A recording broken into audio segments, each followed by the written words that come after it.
Hello everyone, my name is Anastasia and I'm one of the organizers of PyBerlin. Today we're having this beautiful podcast with Bojan. He will tell us a bit more about himself and about his life and software development. So hello Bojan, thank you for taking your time, and it's really nice that you joined today. Could you please introduce yourself briefly and maybe tell us a bit more about your experience in software development? First of all, thank you for having me here. It's quite an honor to be on this podcast. My name, as you mentioned, is Bojan. I've been working in software development for almost a decade. I started with front-end development. I got very, very afraid of JavaScript, and then I turned to Python. And I stayed with it ever since. I have my own company, and I'm right now more in the management role than software development. But Python is my first love. It's always going to have a special place in my heart. Why did you choose Python as your preferred language? Why do you like it so much? I was working in some sort of a legacy content management system that had its own special syntax, and they used the Visual Basic behind it all. So after that, I needed something beautiful in my life, and it was either Python or Ruby, and client said, okay, we can do Python. So it was a bit of luck, but I'm quite happy with the choice I made. I mean, Python is probably the only language where you really need to try to write an ugly code, because by default it's very beautiful and elegant. And in most cases, with 2 lines of Python, you can write something that would be 50 or more lines, for example, in Java. Wow, that's a surprise. Yeah. Would you have any tips for our listeners how to improve their Python skills? Maybe any books to read or podcasts to listen? Well, for Python, I would say the advice is same for any other programming language. Always ask questions and be curious, especially when you have your mentor. Ask them not only what is the solution to this problem, but why is this a solution? Lots of books on programming are going to discuss tiny details that maybe are not applicable in Python, like memory management and stuff.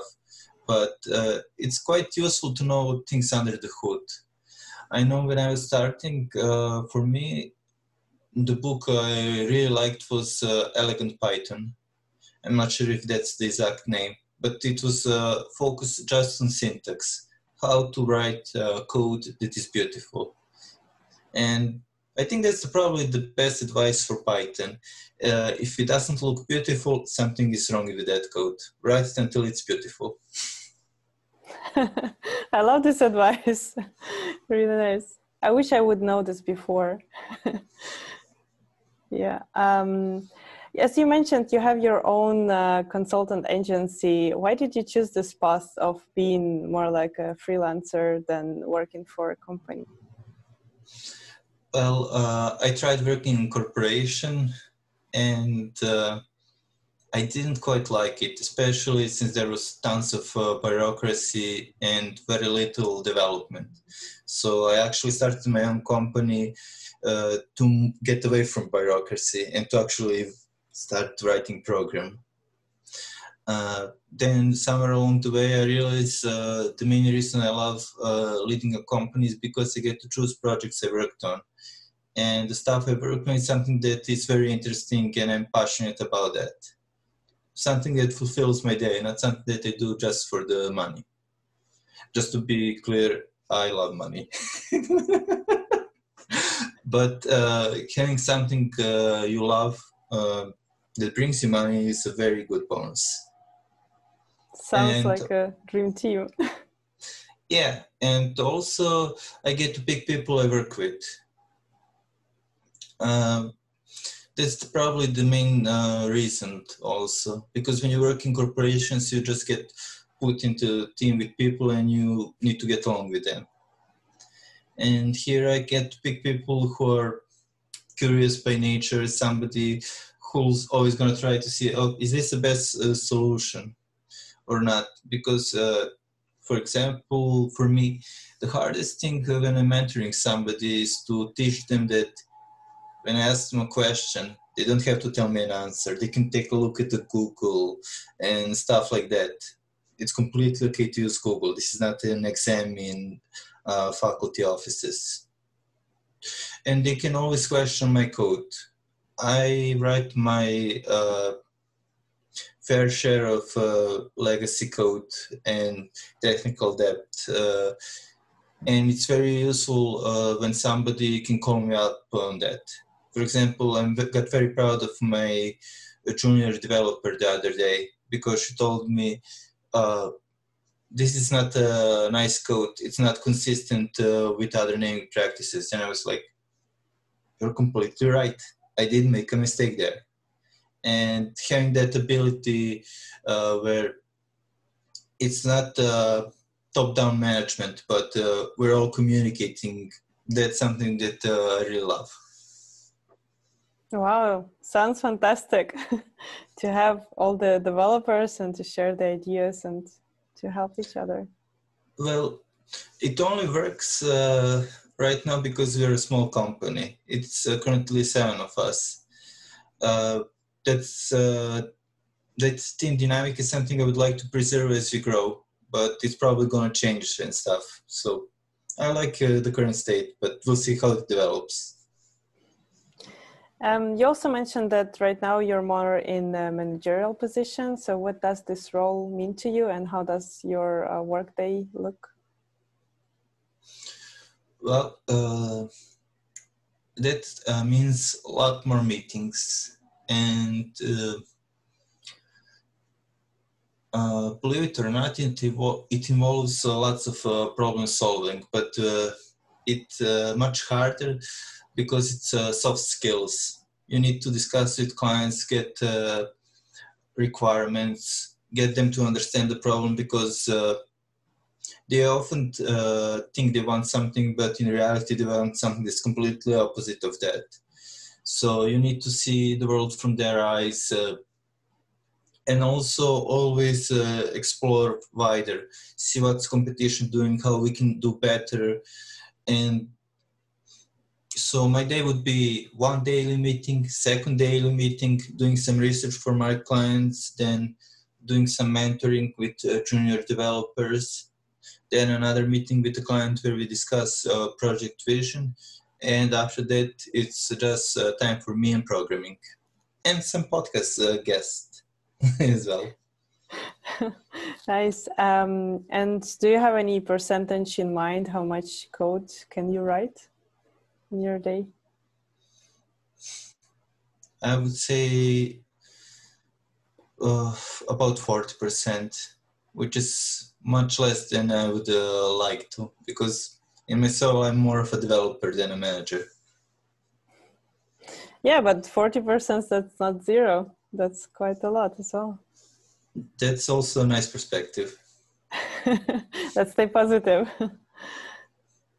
Do you have any tips for our listeners who would like to become freelancers in the future?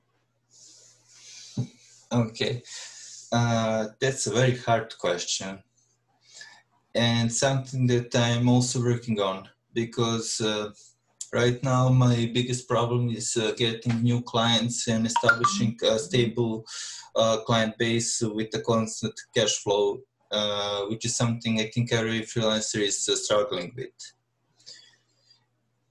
One lesson that I learned very early on is that your skills are not as important as how you present yourself, the branding part of the stuff.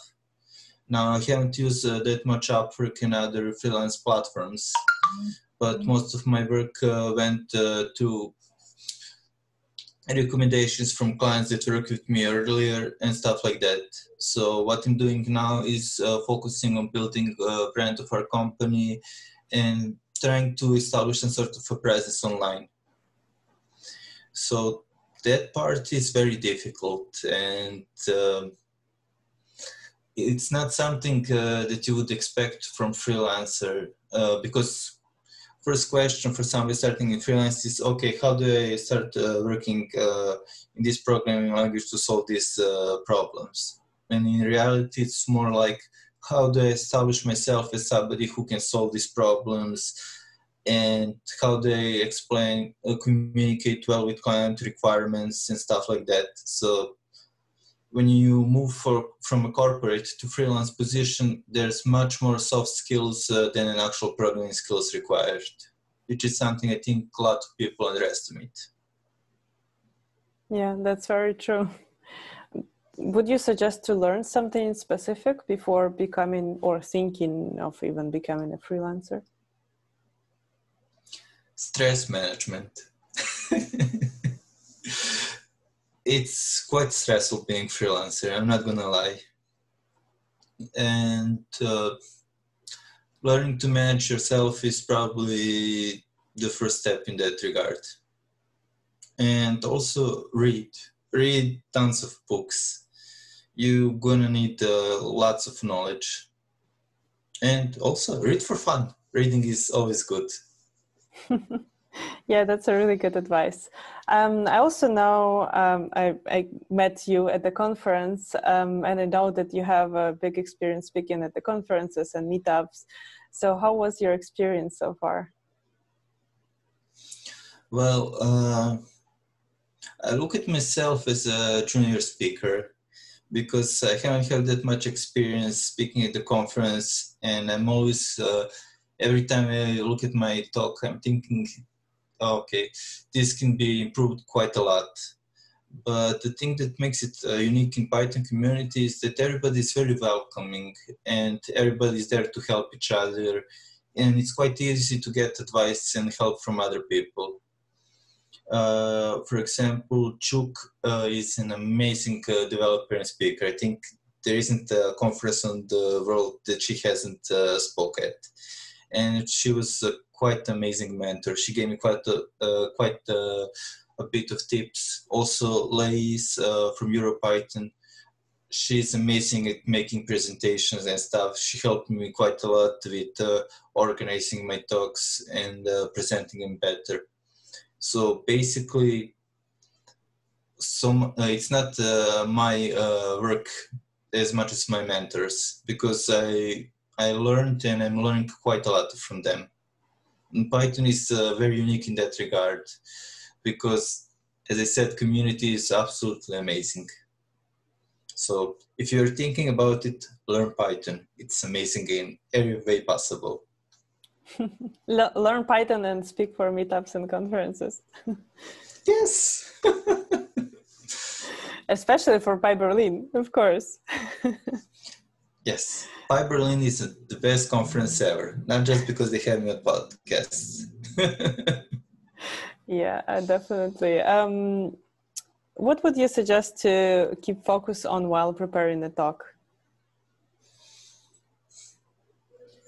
On your story, because every person can just list the facts, but in order to have an engaging talk, you need to have a story that you're trying to present, because we as humans, that's how we remember things. You need to have a story, something that connects all the dots that you're trying to present, something that allows to put every information inside a certain frame. So, and the other stuff is, do talk about something that's fun for you, that's interesting, because it's very hard to make and fake the passion if you don't have it for something that you talk about. When you love something and you talk about it, that stuff comes naturally. Basically radiate the happiness, enthusiasm. And that's the first stuff people are going to notice. Everything else, you can learn how to do it. You're going to stumble the first couple of times, but that's okay. It's completely okay, because nobody's going to judge you for that. We are all learning here. And we're humans. That's something I think lots of people understand here. So don't get discouraged. Bring your passion into your talk, and that's pretty much everything. Oh, thank you. That's a lot of tips for our listeners. I can perceive that you're super inspired by the software development in itself and Python. But what is the most inspiring for you?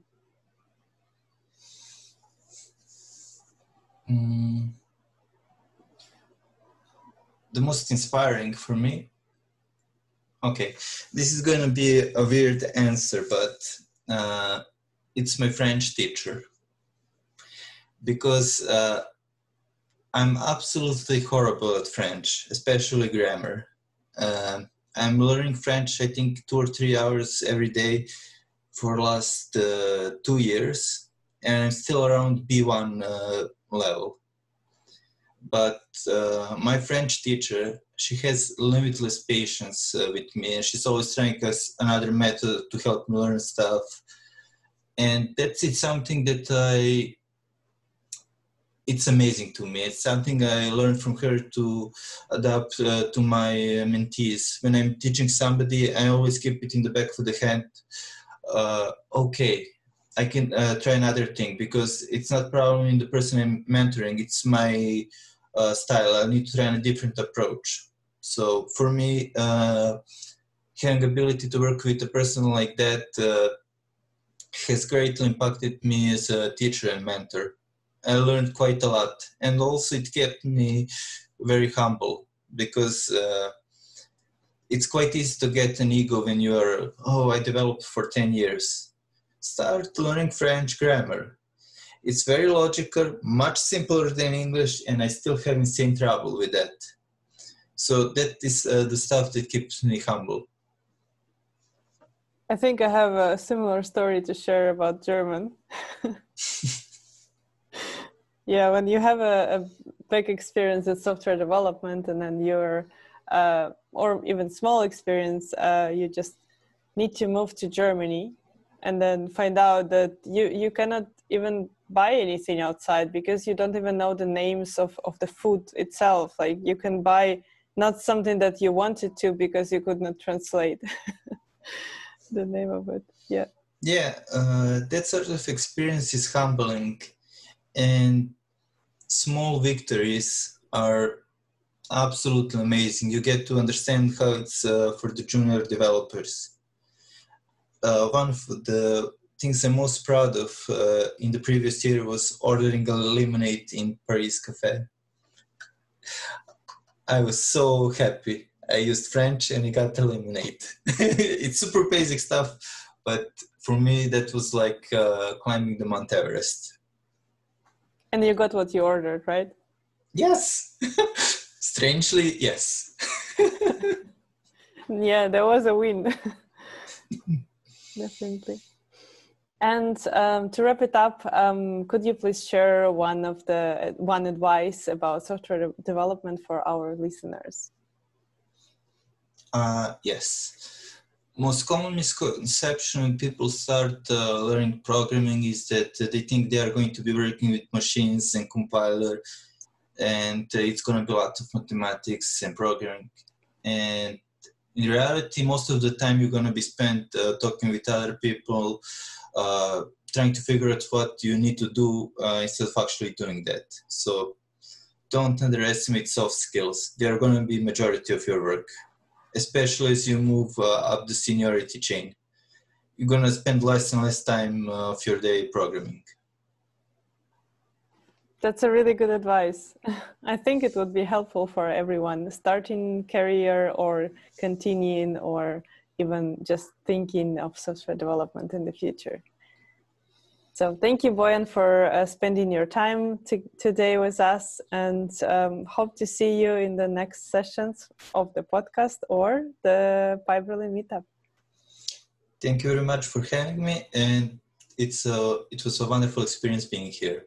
Everybody, listen to the next episode, PyBerlin, subscribe, like, comment, whatever, and give it 5 stars. Bye. Thank you. Bye.